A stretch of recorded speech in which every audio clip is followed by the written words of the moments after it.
നമസ്കാരം. റാഫ്റ്റോക്ക് ഫുട്ബോളിലേക്ക് അവർക്കും സ്വാഗതം. ഈ സീസണിന്റെ അവസാനത്തോടുകൂടി FC ബാഴ്സലോണയുടെ പരിശീലക സ്ഥാനത്ത് നിന്ന് താൻ വിടവാങ്ങുകയാണ്, റിസൈൻ ചെയ്യുകയാണ് എന്നുള്ളത് ചാവി ഹെർണാണ്ടസ് നേരത്തെ പ്രഖ്യാപിച്ചതാണ്.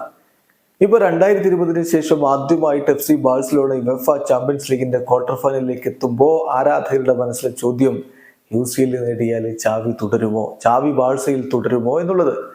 ഇത് ഇന്നലത്തെ കളിക്ക് ശേഷം, അതായത് നാപ്പോളിയെ പരാജയപ്പെടുത്തിയ ശേഷമുള്ള പോസ്റ്റ് മാച്ച് പ്രസ് കോൺഫറൻസിൽ മാധ്യമപ്രവർത്തകർ ചാവിയോട് ചോദിക്കുകയുണ്ടായി. അദ്ദേഹത്തിന്റെ മറുപടി, അദ്ദേഹത്തോട് ആദ്യം അടുത്ത വർഷം UCL ആസ്വദിക്കുമോ എന്നൊരു ചോദ്യം.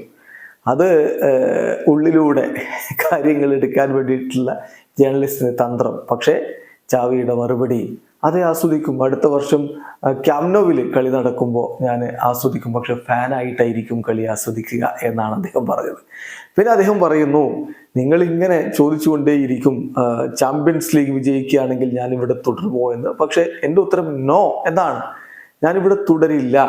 എൻ്റെ ഭാവിയിൽ ഞാനെടുത്ത തീരുമാനത്തിൽ ഇപ്പോൾ ഒരു മാറ്റവുമില്ല. എൻ്റെ തീരുമാനങ്ങളിൽ മാറ്റമില്ലാതെ മുന്നോട്ട് പോകാനാണ് ഞാൻ ആഗ്രഹിക്കുന്നത്. അതായത് സീസൺ അവസാനത്തോടുകൂടി പരിശീലക സ്ഥാനം വിട്ട് ഇറങ്ങാൻ തന്നെ ഞാനിപ്പോൾ ഉറപ്പിച്ചിരിക്കുകയാണ്. എന്തായാലും റൈറ്റ് നൗ ഇവിടെ തുടരുക, എൻ്റെ ആ ഒരു തീരുമാനം മാറ്റുക എന്നുള്ളത് ഇമ്പോസിബിൾ ആയിട്ടുള്ള കാര്യമാണ്. I will leave the club at the end of the season എന്ന് തന്നെ ഇപ്പോൾ ചാവി ഹെർണാണ്ടസ് ഉറപ്പിച്ചു പറയുന്നു. വീഡിയോ അവസാനിക്കുന്ന ഫുട്ബോൾ ലോകത്തെ കൂടുതൽ വിശേഷങ്ങളുമായി റാഫ്റ്റോക്സ് എത്താം.